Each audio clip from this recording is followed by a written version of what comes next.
Okay, so one of the next things that we want to do is we want to think about gradients of lines in more detail, because all we can do so far is we can find the gradient of the line, we can find the equation of the line, we can find where they intersect each other, and we can find where they intersect the axes. We really want to make sure we can do absolutely everything with these graphs here. So I've got on the board here, it's a bit easier to see on the board rather than your printout. I've got a pair of red lines and a pair of purple lines. And what you can see here is that the red lines are perpendicular to each other and the purple lines are perpendicular to each other. So I'm just going to give you a very short amount of time. Start off with one of the pairs, find the gradient of each of the lines and see what you notice. Find the gradient of each of these pair of lines and see what you notice. You may know what the answer is already, but you can find the gradient just by looking at how much does it go up every one space you go across. So I'll just give you 30 seconds to see if you can tell me what those gradients are, and then I'll hear what those answers are in just a second.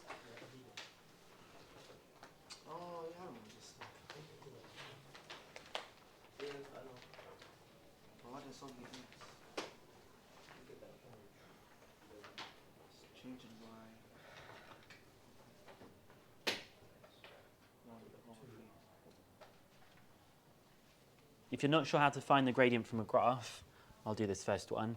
So I'm going one space across and I'm going 3 spaces up. So the gradient here, the change in y is 3, the change in x is 1, so the gradient is just 3. Okay?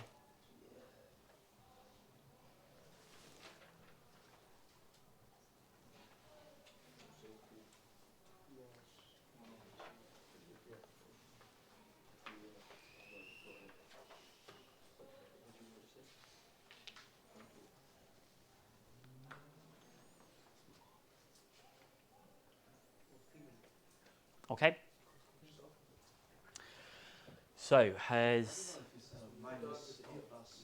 do you know if it's a negative gradient? Positive gradients slope upwards, like positive correlation. Negative gradients slope downwards, like negative correlation. Okay? So what's the gradient of this second line that I've got running down here like this? It's minus a third because I'm going across 3 and down 1. So the change in y is minus 1. And the change in x was that it was going 3 across, so that it's minus a third. Okay? If you wanted to, if you're not sure how to do it with these triangles, you could also find out 2 coordinates on the line, and you could use our method of m equals y1 minus y2 over x1 minus x2 if you wanted to. Okay, and for this purple one, what about the equation of this line that I've got here? A half, good. The equation of, the gradient of that line is a half because it's going 2 across and 1 up, so change in y over change in x. And what about this one that I've got here? Minus 2, because it's going 2 down and 1 across, so it's minus 2 divided by 1, which is minus 2 here. So the pairs that I've got, I have the gradient is a half and minus 2, and I have the gradient is 3 and minus a third. And these pairs of lines are perpendicular to each other. Either from looking at this or from your memory from GCSE, what is the relationship between the gradients of perpendicular lines then? Andrew? And they're reciprocal, then if you times them together you get 1 or minus 1. Which one? If you times the perpendicular lines together you get minus 1. Good. If you multiply the gradients together of perpendicular lines, you get negative 1. That's one of the things, but I'd say that's probably the harder one to notice from the beginning. The first thing you said was that they are perpendicular if one is the negative reciprocal of the other one. Does that ring any bells to say that it's the negative reciprocal? So first of all, negative is pretty obvious. Negative means if it's positive, make it negative. If it's negative, make it positive. But the other thing is reciprocal. And reciprocal means like flip it over. It means actually do 1 divided by. So the reciprocal, the negative reciprocal of this is a half because the negative disappears and it changes from 2 to 1 over 2. And this one, the negative reciprocal of this, well, the negative goes, so it just becomes 3 because the reciprocal of a third is 3. So for perpendicular lines, the gradients of parallel lines are equal. I haven't said anything about parallel lines because I think that's kind of obvious. You would have looked at that maybe in year 8 or something, that if 2 lines are parallel, they have the same gradient. But if 2 lines are perpendicular, then the gradient of one is the negative reciprocal of the other. And if you ever want to show that 2 lines are perpendicular, then the two gradients multiplied together is equal to -1. And you can see that from this equation, because this equation here says that they are the negative reciprocal of each other. You have m1 equals the negative reciprocal of the other. If you just multiplied up by m2, you would get m1, m2 equals -1. So if you ever wanted to show that two lines were perpendicular, one of the ways of doing it is that you could multiply their gradients and it would be -1. Or you could just say it's the negative reciprocal of the other one that we've got. So we're just going to really quickly go through these ones that we've got here. We're going to do them as a class, and we're going to say what the gradients would be of the perpendicular line that we've got. So if the gradient was 2, the gradient of its perpendicular would be what? -0.5. Yeah, so it'd be -0.5 for this first one. If it was -3, Khadija, what would the gradient be? A third, good. Amrita, if it was a quarter, what would the gradient of the perpendicular be? -4. Oh, that should say -4. That's my mistake. Should say -4. What about if it was 5, Abdurrahman? What would the gradient be of the perpendicular if the gradient of one of the lines was 5? Take the negative reciprocal. So make it negative and then take the reciprocal of 5. Okay. Provat, what's the gradient going to be? -1/5. So the reciprocal of 5 is 1/5, and we make it negative. Abdi, what would it be for -2/7? Which bit are you not sure about? Do you know what it means to do the reciprocal, or not really? I do, but can't do it like it's -2/7. Okay, so reciprocal means flip it over. So instead of it being 2/7, it will become 7/2. And if it is negative, when we're saying make it become negative, we mean like flip that. So it's just going to be positive 7/2. So it's just going to be just positive 7/2. Again, we're happy with fractions here. And then Minhaj, if it's 7/5, what would the gradient be of the perpendicular? -5/7. Okay, so you can see in all of these examples that we've got here, if it was positive, it's become negative. If it was negative, it's become positive. And all of them have been the reciprocal, which means flipping over, right? So I'm going to go and try this out now with some questions and see what happens. So this topic is, I think each individual bit is quite easy, but the questions often ask you to do like 5 or 6 things in one question, which make it harder. So you might look at this now and be like, hey, this is easy, but the questions are going to be more demanding as they go. So a line goes through the point 9, 10 and is perpendicular to another line with the equation y equals 3x plus 2. What is the equation of this line? So if they're asking for the equation of the line, there's normally 2 things we need to know. What are the 2 things we need to know if they're asking for the equation of the line? Gradient and coordinates. We need to know the gradient, and we also need to know a coordinate. Do we have either of these things? No. We have at the moment got the coordinate, because the coordinate is 9, 10. We don't have the gradient just yet. Good. The gradient is going to be a -1/3 because the gradient of this line, the gradient is 3. So the gradient, sometimes I say that the gradient of the perpendicular, I draw like a little cross like this and I just write it low down. It's called a subscript. So the gradient of the perpendicular is going to be -1/3. Okay, so this little thing I've just drawn down here is like well, just to show that it's a perpendicular angle. If you ever want to say the gradient of the perpendicular, you can just do m and a little perpendicular, okay? So now I have the gradient and I have a coordinate. So I'm going to put that together using my equation of the line. What's the formula for the equation of the line, Khadija?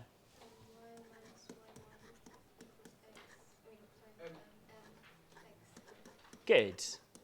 So I'm going to be using it with the coordinates. I'll say that m is going to be -1/3 and the coordinate is 9, 10. So it's going to be y minus 10 equals -1/3 x minus 9. Now, technically, I could just leave it there. That is the equation of the line, but I'm just going to make it look a little bit neater. I am going to, what should I do? I'm just going to expand the brackets. We're just going to go for the y equals form. So I'll have y minus 10 equals -1/3 x. What's -1/3 multiplied by -9? 3. Positive 3. Positive 3. So the equation is y equals minus a third x plus 13. Okay, I haven't put it in standard form here. I've just put it in y equals mx plus c form.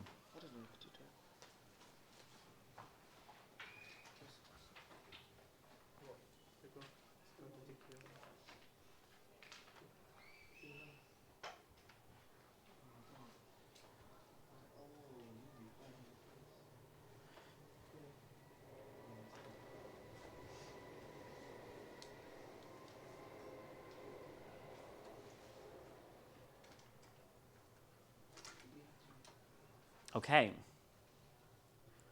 So here, in question 2, it says a line L1 goes through the points A and B.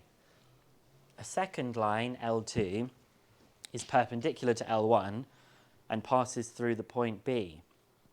Where does L2 cross the x-axis? So there's quite a lot of things to do in this, right? Yes. If we're trying to find out where it crosses the x-axis, let's just start with the end point. What would we do if we're trying to say where something crosses the x-axis? We would say that y is equal to 0. So our last step is going to be that y is equal to 0. But before I can say that y is equal to 0, what do I need to find about L2? Good. What I would need to do before that, and you can see I'm writing my steps backward here, I need to find the equation of the line L2. Otherwise, I can't find out where it's crossing an axis. What do I need to be able to find out the equation of L2?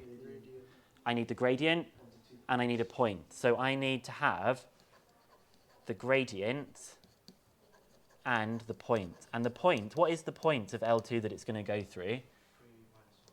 Good, because it's going through B. It says it's going through B. So the point it's going through is 3 minus 1. How am I going to find the gradient of L2? Minus 1, take the 3, and 3 minus 1. Okay, so that's actually finding the gradient of AB, yeah? Oh, okay. So if I find out the gradient of AB, how is that going to help me find out the gradient of the line? Negative reciprocal. So the first thing that I'm going to do, I'm going to have to take the negative reciprocal. Well, that's not the first thing. Of the gradient of AB. Sometimes if you want to say the gradient of AB, you can say m with a little ab. And so my first job is going to be to find out the gradient of AB. Do you see how I've kind of like written steps by going like backwards from what they wanted to say, this is what I'm going to start with, and I'm just going to follow that pattern of things. So it looks like my instructions are to find the gradient AB, then to take the negative reciprocal of AB, then to use that gradient and the point 3 minus 1 to come up with the equation of line 2, and then to make y equals 0 to find out where it crosses the x-axis. So I looked at what the question was asking me, and I thought, okay, well, if I want to do that, I'm going to do this. If I need this, I need this. If I need this, I need this. And I kind of worked out what my strategy was going to be, what my steps were going to be that I needed to take here. So I'm just going to start processing all of these steps that I've got. And this is what you should be doing. If you're not sure what the question is asking for, try and work backwards and think, well, where is a good starting point of something to do? So I'm going to work out the gradient of AB with that little AB that we've got there. So m of AB is going to be the change in y minus the change in x. So I'm going to do this one minus this one. So that's minus 1 minus 3 over 3 minus 1. So that's minus 4 over 2, which is minus 2. So the gradient, now I'm going to do the negative reciprocal of this. The gradient of the perpendicular is a half, because I've taken the negative reciprocal of minus 2. So I've now done this, and I've done this. The next thing is I'm going to try and find the equation of the line by using this gradient and the coordinate that it passes through, which is b, which is 3 minus 1. And we're going to go straight in with the formula that we have there. So the formula I've got written up here is going to be applied again. So it will be y minus y1, which is actually going to be y plus 1 here, equals a half, brackets, x minus 3. So I've done the gradient and point, and I've done the equation of L2. And now I can just go to the last stage. Some of you might, at this stage, think, oh, you know what I'm going to do? I'm going to make it look really neat, and I'm going to make it look really nice, and I'm going to expand the brackets, and I'm going to make y equals. But there's not much point in doing that, because they didn't ask us to find the equation of the line. They've just asked us to tell us, they've asked for us to tell them where does it cross the x-axis. So I don't need you to do anything more to this. All I need you to do is just say that y is equal to 0, and then solve the equation. So I'm now going to just come up here so I've got a bit more space. So if y is equal to 0, my equation would read 1 equals a half brackets x minus 3. Best step to do to solve this equation? You could expand the brackets, but I think it's perhaps easier to do something else, to times by 2 to get rid of the half. So I get 2 equals x minus 3. So x is equal to 5. That's a trickier kind of question, right? If that came up in a GCSE paper, it would have been a good few marks because there was an awful lot of stuff that they were asking for you to do there.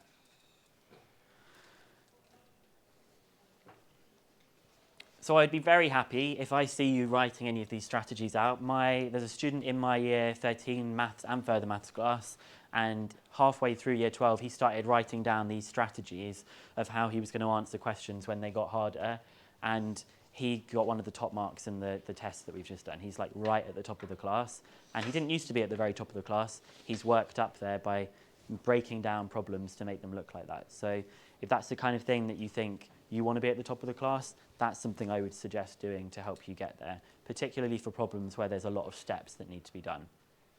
Okay, so the last question just says, are the following lines parallel, perpendicular, or neither? So first of all, what's the gradient of this first line that I've got here? What's the gradient of this line? A half, very simple. I'm just going to say that M1, the gradient of the first line is a half. What's the gradient of this line? Can you tell by looking at it straight away? You can? Okay, you sort of can, but you technically would need to be careful here because you can't just see what's in front of the x. Actually, this is a bad example because you should make it y equals, first of all, to check that it's going to be correct. So maybe I'm going to, no, I won't change it. I'm going to put the y onto the other side, so I get 2x plus 4 is equal to y. Once it's in the y equals form, then you're convinced that's definitely going to be the gradient. So the gradient of this line is 2. Can you remember what I said is a way to test if they are perpendicular? Good. If you multiply them together and it equals -1, then they are perpendicular. If you forget about that, you could say, well, one of them is not, they're not the negative reciprocal of each other. But I want to show that M1 multiplied by M2 is a half times 2, which is 1, which is not equal to -1. So it is not perpendicular. And what's the reason that they are not parallel? No, the reason they're not parallel is because they're not the same. So I should also say here, M1 is not equal to M2, so they are not parallel. So they are neither. Because it did say, are they parallel, perpendicular, or neither? You can't just say they're not. You've got to actually answer the question and say they are neither. I'm kind of annoyed I didn't have something in front of the y here, because obviously if it was like a 3y, you'd have to make sure you divided everything by 3 first so that you could find out what the gradient is. So you're going to have a go at a question now that's on this next page here, and we'll go through this in a second. You've got 2 questions that you're going to have a go at. I will just do them slowly on the board so that it's at least recorded in the video, and we can talk about them in just a second. Okay, so you've got 2 questions here to do with perpendicular and parallel lines, and we'll see what happens.